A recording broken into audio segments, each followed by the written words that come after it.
Thank you everyone for attending this session on local authorities' import and export process and the notification of data errors to the SFA. We will cover what's an import-export adjustment, why do we run a data error process, how does it work, how to complete the templates, timings, and questions at the end.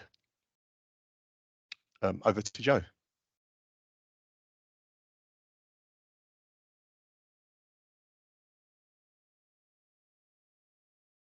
Thank you, Gaspar. So I'm Jo, and I will now take you through this presentation.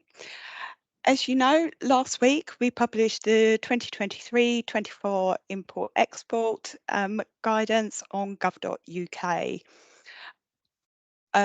Your local authority will also now receive email from the HyNeeds mailbox sent via Galaxy Key, including the import-export data, a data error template, an example template, and the list of local authority contacts for the purpose of this process.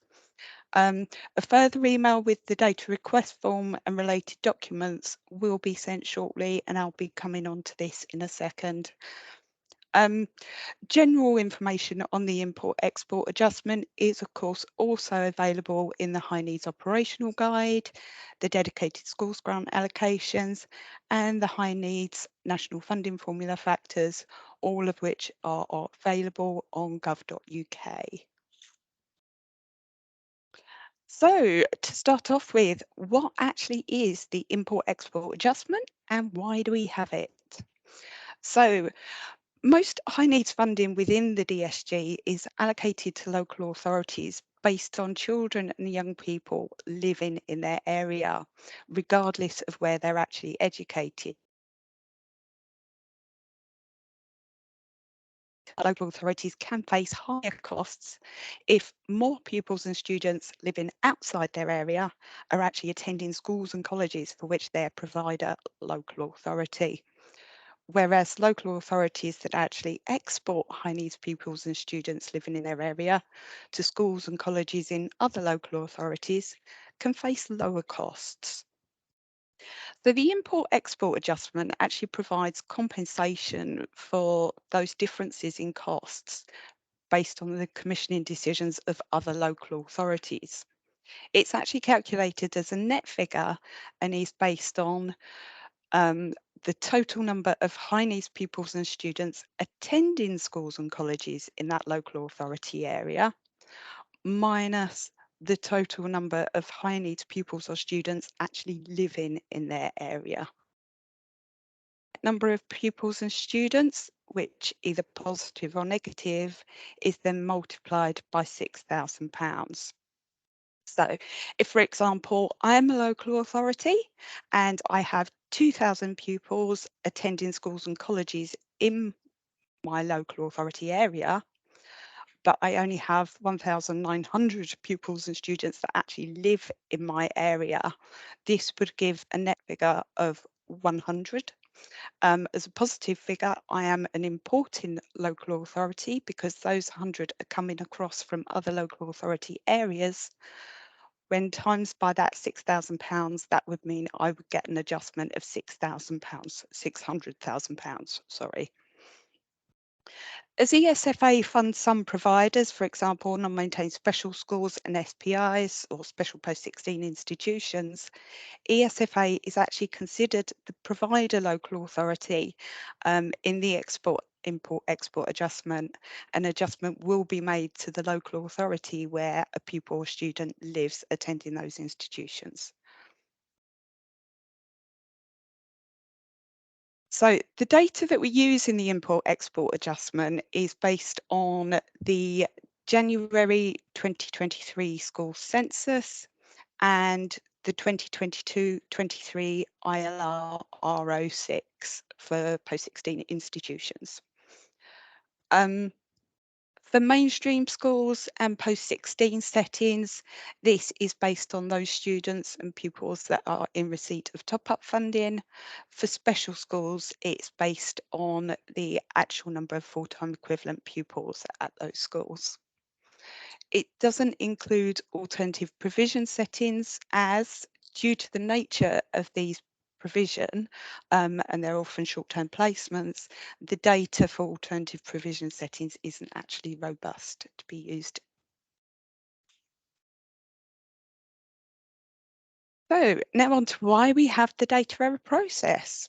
Um, Unfortunately, we do know that schools and colleges can actually make mistakes in their January census or the ILR, such as errors in the number of high needs learners actually receiving top-up funding or actually not recording any at all. For example, if Gasper, a college in my local authority area, has 150 high need students, but forgot to record these on its ILR R06, if they all live in my local authority area, that's actually fine and has no impact on the import-export adjustment. However, if 100 of those students live in other local authority areas, I could potentially be £600,000 down in my DSG because of their error. So this process is actually intended for those types of errors, which is why we make the data available to local authorities at an institution level. It should be noted that there's no actual requirement on local authorities to submit TERN, and neither do we actually expect local authorities to review the data at individual pupil and student level. Just to clarify, this process is intended for school census and college ILR data errors that are actually used in the NFF and the import-export adjustment that will result in a financial impact on the local authority. So it doesn't actually relate to in-year changes or differences to places funded.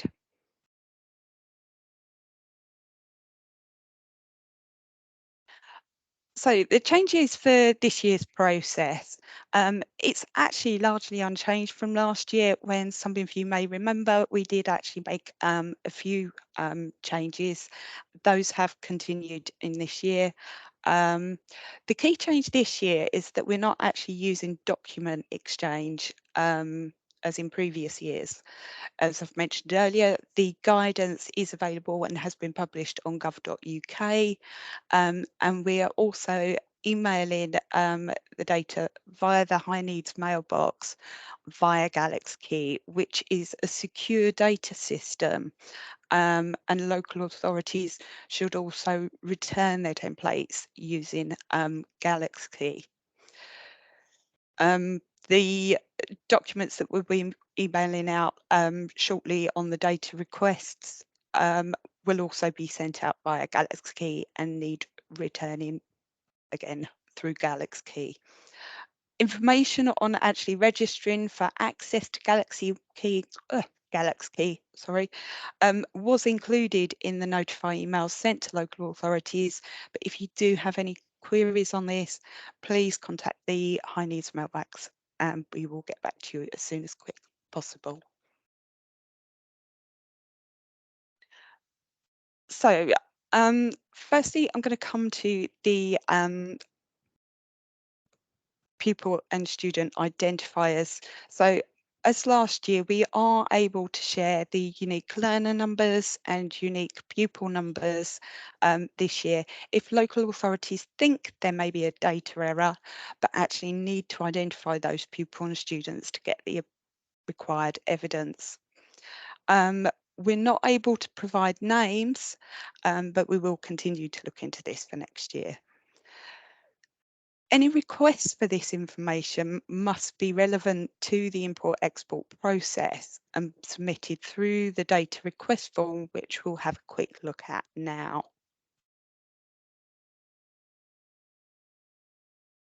So here is the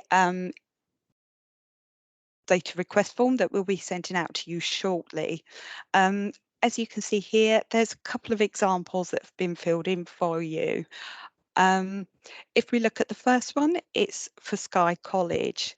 Now, assuming that I'm the local authority submitting this request, Skye College is actually within my local authority area.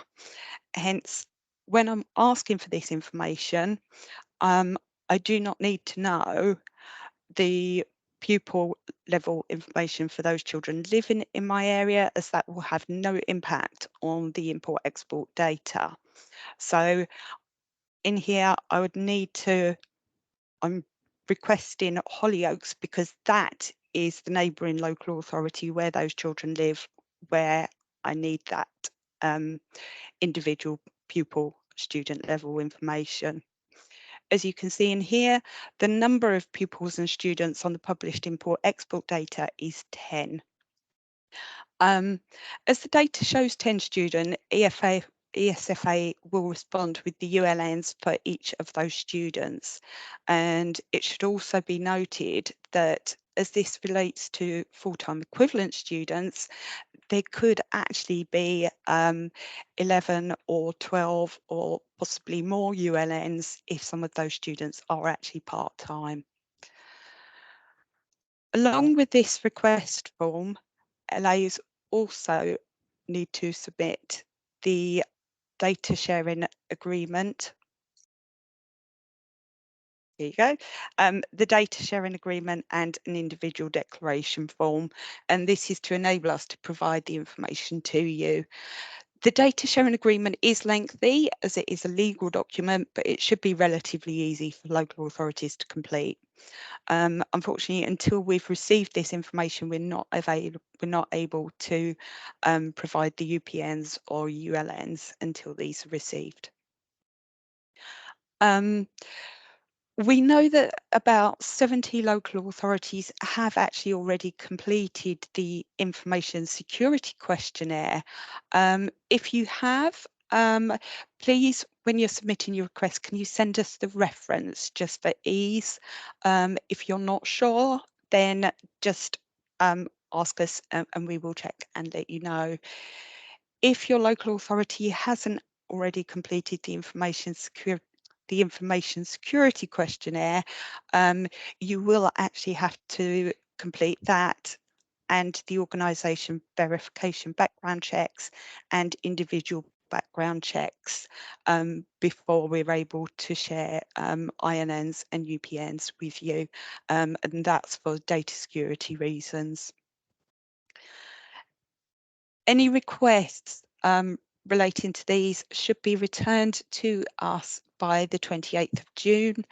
And the reason for that is so that we can be sure that we're able to get that information to you by the 7th of July, which in turn ensures that you'll have time to contact and engage with other providers and other local authorities for any further information to obtain the necessary evidence.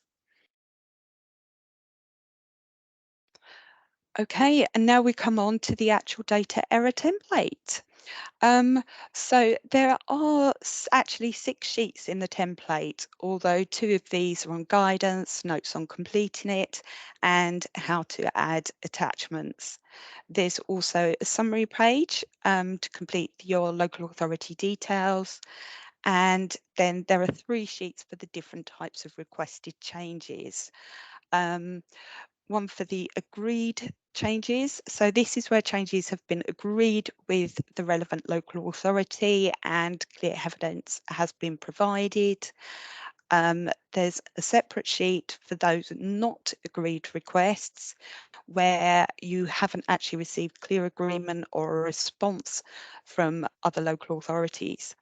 For these cases, there is actually a threshold of where a change needs to relate to at least 3 pupils or students at a provider, and evidence of communication with both the provider and other local authority must also be attached. And this must show that the first communication was before the 14th of July. Even if no response is received, a copy of your email to that local authority should be attached as evidence. Just to clarify, we won't actually consider requests where a requested change is below that 3 pupil or 3 student threshold on no evidence has actually been attached. There is also a third sheet where ESFA is the provider local authority. So this is for the special post-16 institutions, non-maintained special schools, and there are 6 centrally funded for FE colleges, and they are listed in the guidance document.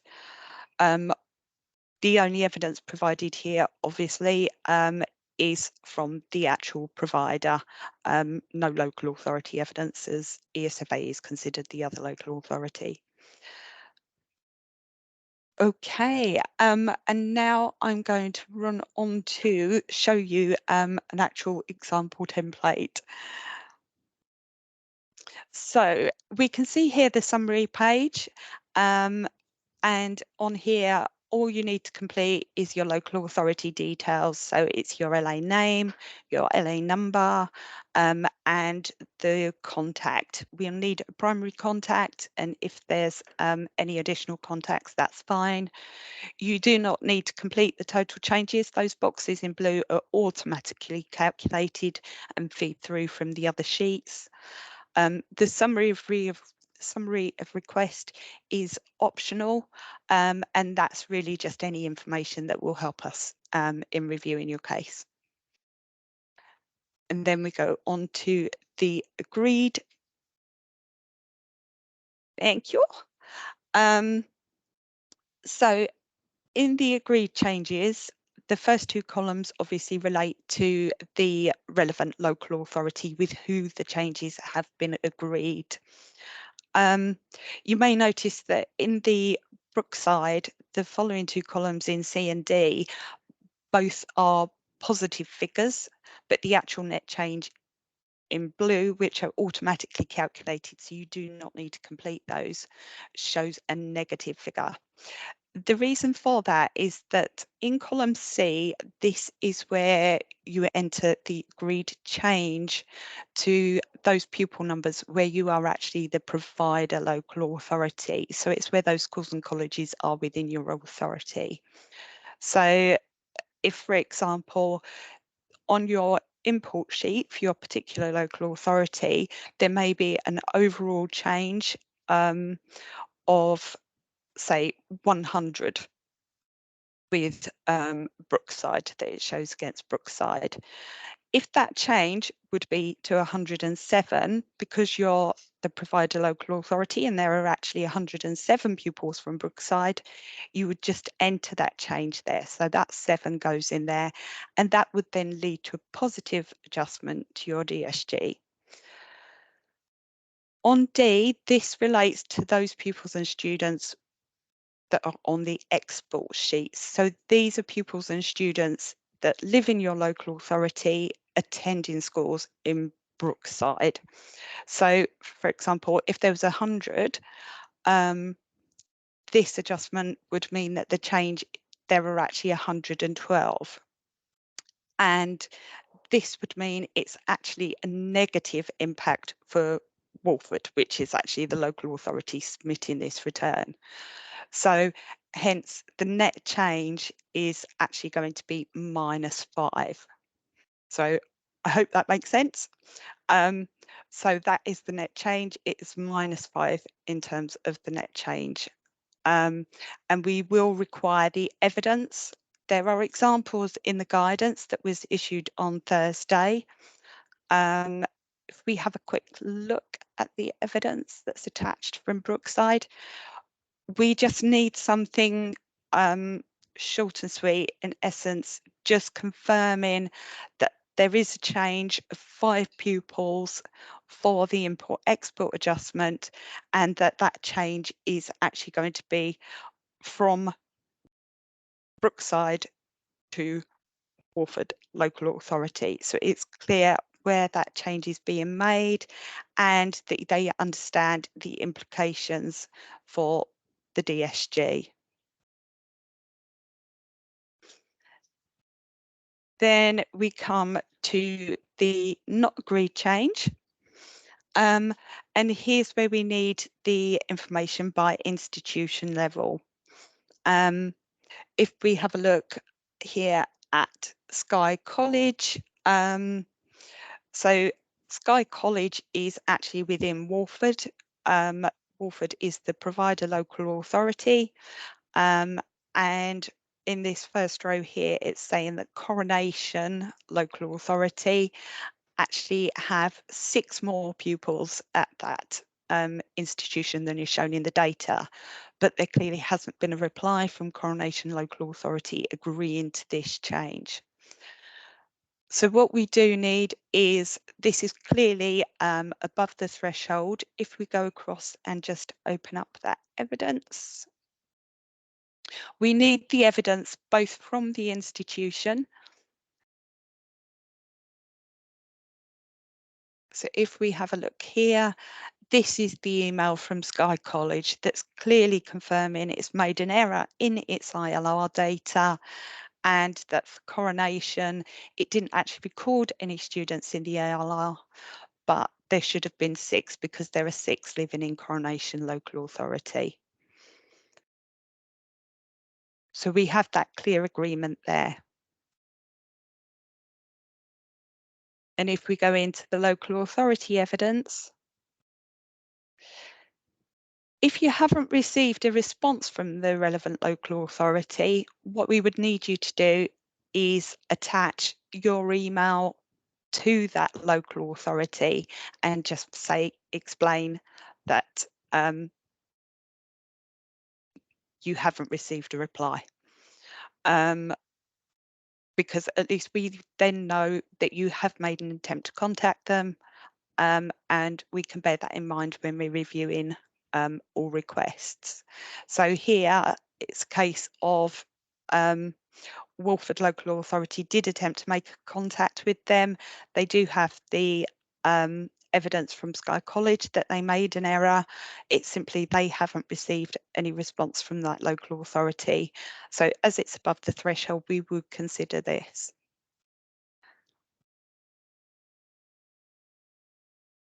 As a reasonable request. Okay. And now finally we go on to the ESFA funded. So as I've said, this is for those special post-16 institutions, non-maintained special schools that are funded by ESFA. And here we would only need the evidence from the actual institution, but we do need clear evidence from that institution. Okay, so I think they're the spreadsheets. And now we will come on to the timings. So the deadline for returns, I'll come on to the actual deadlines in a moment, but the deadline for the final returns is the 28th of July. We're obviously in week 2 now, but these are just, as it says, suggested timelines. So they're obviously flexible, but they are designed to fit in with those deadlines that we've given in the guidance, and which I will pop into right now to allow you to submit your templates on time. So here are the key days. And today we obviously have the webinar for you. So by the 28th of June, as I've mentioned, we will need those data request forms. If you do need the pupil and student information, this will then allow us to get those returns back to you by the 7th of July, giving you time to contact the relevant local authorities and providers if necessary.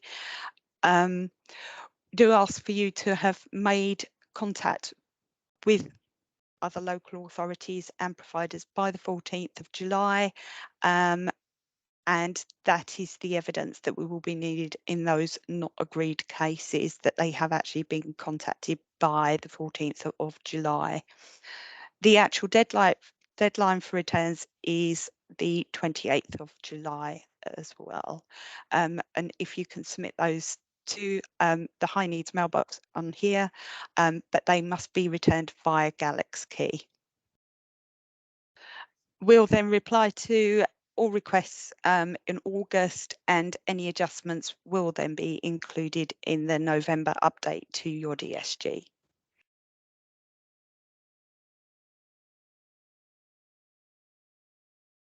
Thanks, Joe.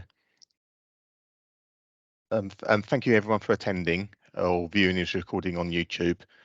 If there's any questions you wish to email us into, the email that's on the screen.